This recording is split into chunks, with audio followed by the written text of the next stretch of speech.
E aí, pessoal, vamos continuar a tratar da fase de julgamento da licitação?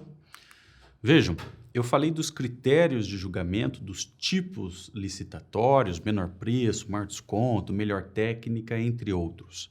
Agora eu tratarei da classificação das propostas, tratarei da desclassificação, falarei um pouquinho de preços inexequíveis e também de empate em negociação.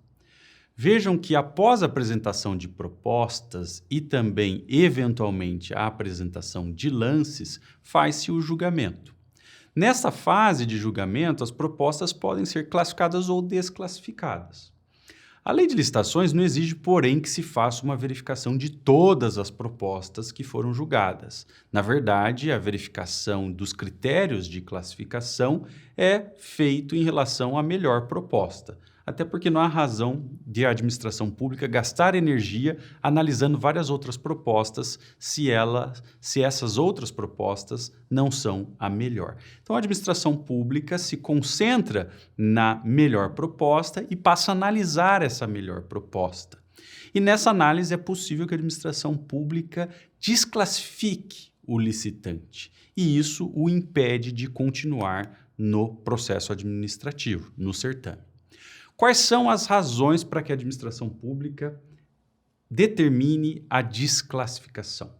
Vejam, o artigo 59 da Lei de Licitações traz um rol taxativo de situações de desclassificação na fase de julgamento.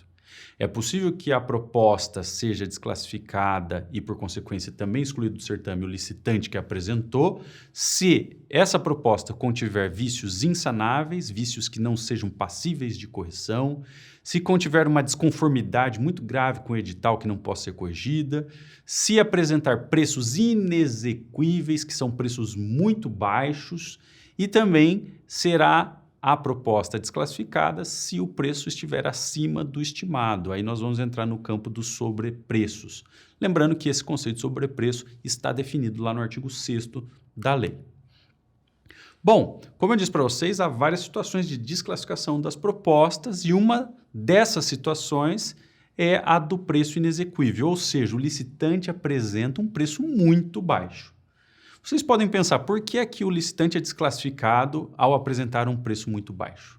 Bom, a administração tem que se preocupar não só com a licitação, mas com a execução do contrato. E essa desclassificação por preço inexequível, por preço muito baixo, é feita para que se evitem dificuldades na fase de execução contratual.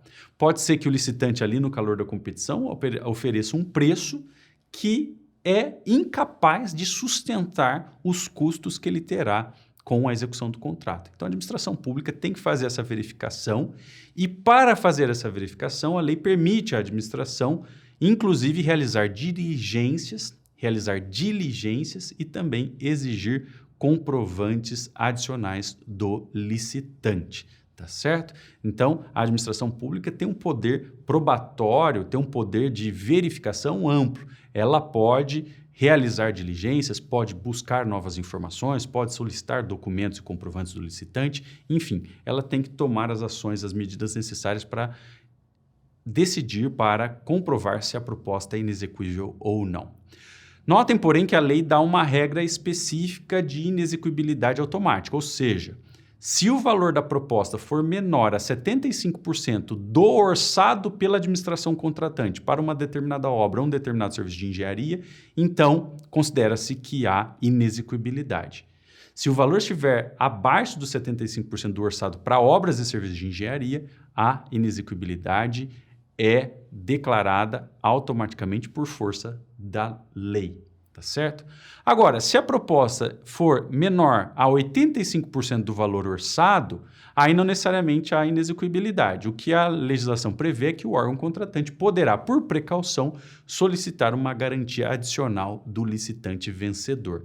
Então, vejam, se o valor da sua proposta for menor a 85% do valor orçado, a administração tem essa faculdade de exigir uma garantia adicional para se proteger caso esse licitante vencedor não consiga posteriormente executar o contrato como esperado.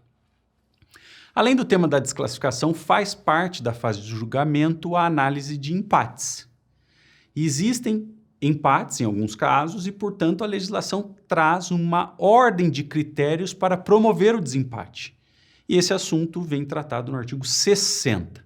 Vejam, portanto, que esses critérios devem ser utilizados nessa sequência. Em primeiro lugar, se houver empate, abre-se uma disputa final, ou seja, permite-se que as empresas que estejam empatadas, os licitantes que estejam empatados, apresentem nova proposta. Se isso ainda não resolver, nós vamos aplicar uma avaliação do desempenho contratual prévio, nós vamos verificar como é que eles se comportaram em contratos anteriores, e aí, portanto, o desempate é feito pelo desempenho. Se isso também não resolver, nós vamos caminhar, então, para a aplicação de um critério de gênero. Vejam que interessante, a lei exige, nesse terceiro momento, que se verifique qual das empresas desenvolve ações de equidade de gênero. Se entre as empresas empatadas uma não desenvolver medidas de equidade de gênero, essa empresa será preterida e, obviamente, portanto, vencerá a licitação aquela que valoriza políticas de equidade de gênero. E, em quarto lugar, se nada disso resolver o empate, nós analisaremos qual das empresas empatadas, qual dos licitantes, melhor dizendo, empatados, desenvolvem programas de integridade. Vejam que o legislador não parou aí. O legislador, no parágrafo 1º do artigo 60, deu ainda 4 critérios adicionais. Na prática, é muito difícil que esses critérios adicionais venham a ser aplicados, tá certo? Então, nem coloquei aqui para vocês, depois podem dar uma olhada.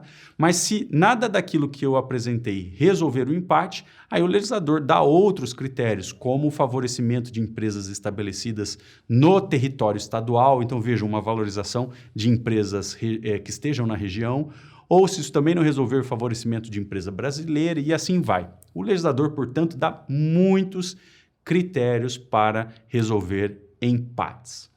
Agora, notem que nós temos uma disciplina específica para empates envolvendo microempresas e empresas de pequeno porte em licitações. O artigo 44 do Estatuto da Microempresa e da Empresa de Pequeno Porte, que é a Lei Complementar 123, prevê o seguinte: sempre que houver uma proposta de uma ME ou uma EPP que esteja na margem de 10% superior à melhor proposta, nós consideraremos que há um empate e, portanto, a empresa de pequeno porte, não é? Ou a microempresa que estiver nessa margem poderá dar uma proposta para cobrir a do vencedor. Então, notem bem, vamos imaginar que a melhor proposta seja de R$1.000. Se houver uma microempresa que tem ofertado R$ 1.090, ela estará, portanto, na faixa de 10% superior à melhor proposta de R$1.000. Não é? R$1.000 é a melhor proposta, 10% acima, R$ 1.100. Vamos, então, imaginar que uma ME ou EPP tenha oferecido R$ 1.090. Por esse artigo, a administração pública terá que dar à empresa de pequeno porte a possibilidade de fazer uma nova oferta. E a empresa aí, então, poderá cobrir a melhor proposta, poderá oferecer uma proposta de R$ 990 e, portanto, sagrar-se vencedora da licitação. Tá certo? Então, o Estatuto prevê empates fictos, prevê que, na margem de 10%, acima da melhor proposta, se houver uma ME ou EPP, nós consideramos que é empate e temos que abrir espaço para essa nova proposta. Caso a modalidade de licitação seja a do pregão, então essa margem para o empate ficto será de 5% a partir da melhor proposta. Agora, percebam que essa lógica do empate ficto não se aplica se o licitante que tiver oferecido a melhor proposta for uma microempresa ou uma empresa de pequeno porte. Aí, nesse caso, não faz nenhum sentido utilizar a regra inclusiva da Lei Complementar 123. Por quê? Porque a melhor proposta já é de uma empresa pequena ou de uma microempresa. Tá bom? Mais um ponto importante aqui ainda da fase de julgamento para nós fecharmos esse assunto. A nova lei de licitações reconheceu a figura da negociação de maneira ampla. Se nós olharmos lá para a lei antiga, para a lei 8666, existia a previsão de negociação, mas não de maneira ampla. Aqui na lei de 2021 há uma previsão ampla da negociação. Então vejam, após o julgamento e eventual desclassificação de um ou outro licitante, então a administração contratante passa a negociar. E essa negociação é feita com o primeiro colocado, com aquele que apresentou a melhor proposta classificada, tá certo? Bom, se por alguma razão esse licitante que tinha a melhor proposta for desclassificado, por exemplo, porque na negociação ele não baixou o preço para atingir o orçamento que a administração tem, então a administração fará a sua desclassificação e negociará com os licitantes remanescentes, tá bom? Notem que essa negociação é realizada pelo agente de contratação ou pela comissão de contratação na forma de disposições que serão trazidas por regulamento. Então, em outras palavras, a negociação tem que ser objeto de regulamentação, tá bom? Outra coisa importante, aí concluímos, o resultado da negociação deve ser devidamente divulgado. A negociação não pode ser feita de maneira secreta e os resultados da negociação não podem ser sigilosos. A negociação é divulgada, os resultados dali derivados são divulgados a todos, tá bom? Então, com isso, encerramos a fase de julgamento e nas próximas aulas vamos falar sobre a fase de habilitação.